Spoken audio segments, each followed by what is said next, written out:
వందే శంభుముమాపతిం సురగురుం వందే జగత్కారణం వందే పన్నగభూషణం శశిధరం వందే పశూనాం పతిం వందే సూర్య శశాంకవన్నినయనం వందే ముకుంద ప్రియం వందే భక్తజన ఆశ్రయం చ వరదం వందే భక్తజన ఆశ్రయం చ వరదం వందే శివం Shankaram. Friends, sitting on that lone rock at the southernmost tip of this country, Yogi Vivekananda was able to discover the first cause for the fall of this country. People of this country, especially the kings and princes and the scholars of this country, became slaves of flattery.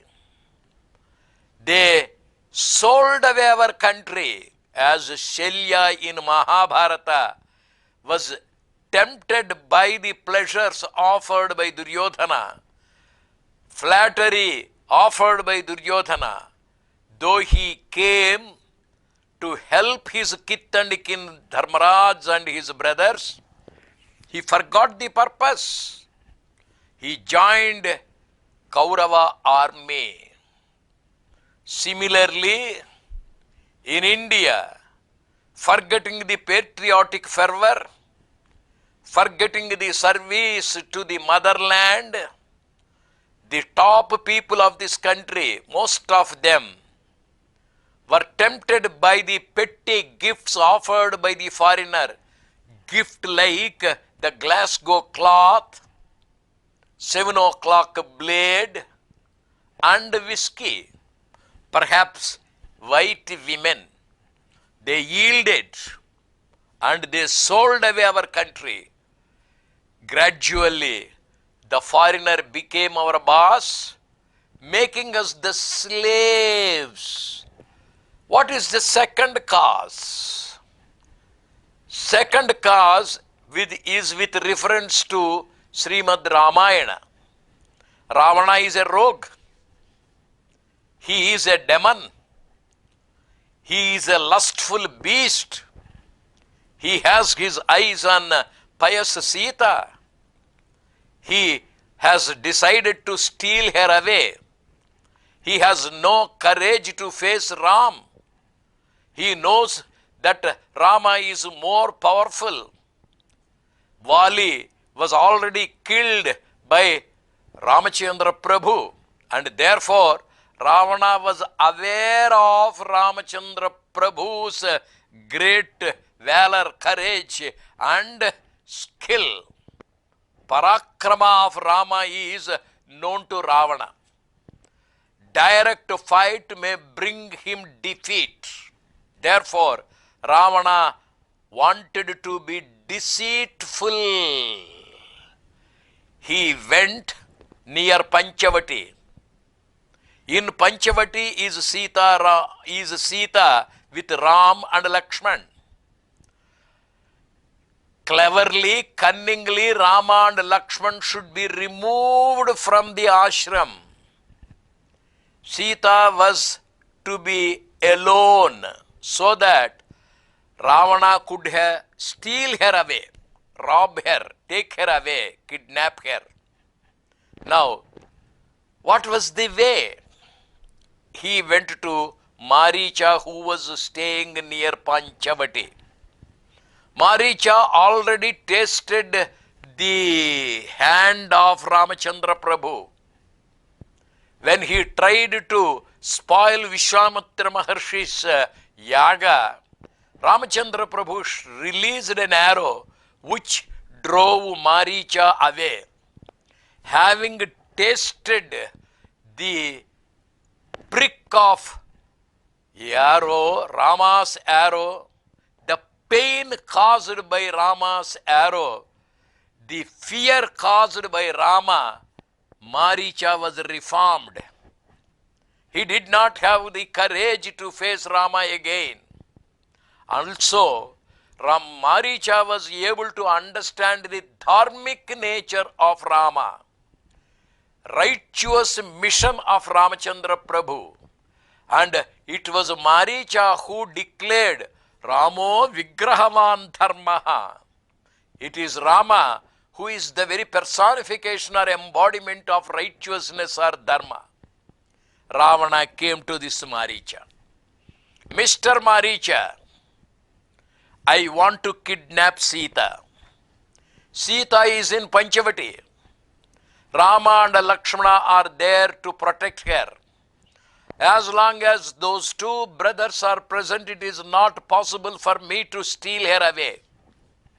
Therefore, Mr. Maricha, go to the ashram of Panchavati in the disguise of a golden deer. Tempt that innocent Sita Devi, pure Sita Devi, pious Sita Devi. She would ask Ramachandra Prabhu to catch the golden deer. You will be just dancing there, drawing their attention. Sita would ask Rama to get you, and Rama would chase you. You take him deep into the jungles, and impatient of chasing you anymore, he would release the shaft. He would release the arrow, and you will be harmed or even killed. Then you shout, cry, Hey Ram, Hey Sita. Rather, Hey Lakshmana, Hey Sita. Ram is made to be imitated by this man, Maricha. Maricha did not like the plan. He did not want to deceive Ram. He wanted to die shouting Ram, but he was asked to say, Hey Lakshmana, Hey Sita. Ravana forced him, frightened him, threatened him.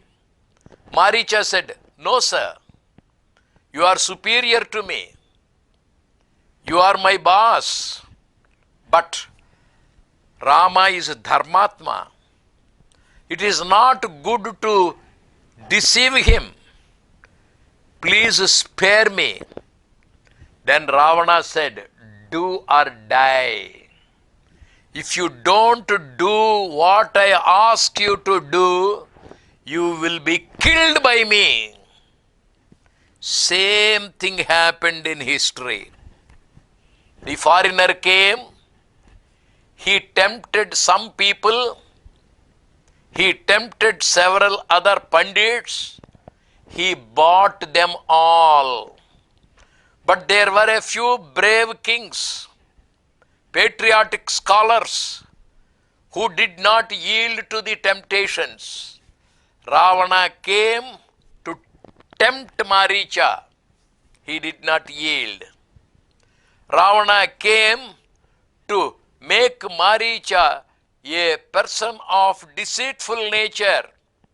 Maricha did not agree. Now Ravana used the final weapon. Will you do it, or will you die in my hands? Maricha was frightened. He was afraid. Life was dear to him. He wanted to die in the hands of Ram. Death is certain. Instead of dying in the hands of Ravana, he can die in the hands of Ram. Several patriotic kings were frightened by the foreigner. He brought the pistol, put it on the chest of these kings. Will you be my slave or will you die? And the kings preferred to die as patriots. They were afraid of dying in the hands of the foreigner. They did not like the foreigner. They were sure that they would die. Fear, fear, fear has prompted them to be unfaithful to the motherland.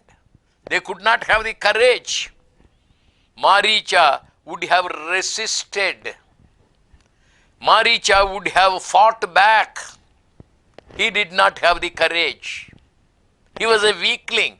At the same time, he was very, very enamored of Rama's valor, Rama's dharma quality. He did not want to die in the hands of Ravana, a foreigner, a politician. He preferred to die as an admirer of Rama, as an admirer of Mother Bharat. Cowardice, the fear of death that prompted several scholars to move sides. Reluctantly, unwillingly, grudgingly, Maricha obeyed what Ravana asked him to do. But the Indian blood is a faithful blood. Maricha is faithful to Ravana in the heart of hearts. While dying, instead of saying Lakshmana and Sita, he would have kept quiet. He could have shouted Sri Ram's name, but he did not. After death, what could Ravana do? The blood of Indians is so sincere, so faithful. If they accept an assignment, they would be very faithful to it. Out of fear, they yielded. They got into the hands of the foreigner and they played the role dictated by the foreigner. Maricha played like a doll, played like a toy, repeated the sounds which Ravana asked him to use. That is Maricha's dharma quality. No doubt he was a coward. Also, he was a sincere follower of his own agreement with Ravana. Ravana dictated terms and he agreed. Similarly, many of our rajas, many of our scholars were cowards. They were timid. When the bullets were brought, when the guns were brought, when the foreigner came like a Rakshasa, when the foreigner was a clever and cunning fellow to loot our treasure, when he dictated terms, when he threatened our kings and pandits, most of them, out of fear, yielded. They wanted to do what they were asked to do. Faithfulness is in the blood. They could have played a trick back on the foreigner. They could have pretended to be faithful to Ravana. Maricha could have pretended to be obedient to Ravana. No. When Rama was chasing him, when Rama released the shaft, Maricha could have said, "Hey Ram," the story would have been different. Instead of being faithful to Ravana's instruction, Maricha could have been at least silent. No. Maricha was also a righteous person. Dharma it is not to deceive a person when you have agreed to follow the person. Ravana came, threatened Maricha. Maricha agreed to die in the hands of Ram and Maricha agreed to do the plan recommended, suggested, dictated by Ravana. Similarly, when some of the people gave the land, sold away the land on account of the temptations of flattery and gifts, some other people out of fear sold away our country. This is the second cause for the fall of this country. Let us not be afraid. Fear makes us nobody. Fear makes us fall. Fear makes us slaves. Fear makes us sell away our self-respect. The only remedy is be strong, be bold, be righteous, stand upon your feet. And Swami Vivekananda, as a yogi, as a patriotic monk, asked the Indians not to be cheats, not to be deceived, not to deceive others, but be bold and strong, but be always very, very righteous, never to be of slavish nature. Let us, by the grace of God Almighty, by the blessings of Mother Bharat, rise to the occasion, and let us make ourselves the faithful followers of Swami Vivekananda as patriot monks of this country, unselfish patriots of this country, cyclonic patriots of this country, bold patriots of this country. Om Namah Sri Yatirajaya. Om Namah Sri Yatirajaya. Vivekananda Suraye Satchit Sukhaswarupaya Satchit Sukhaswarupaya Swamine Tapaharine Tapaharine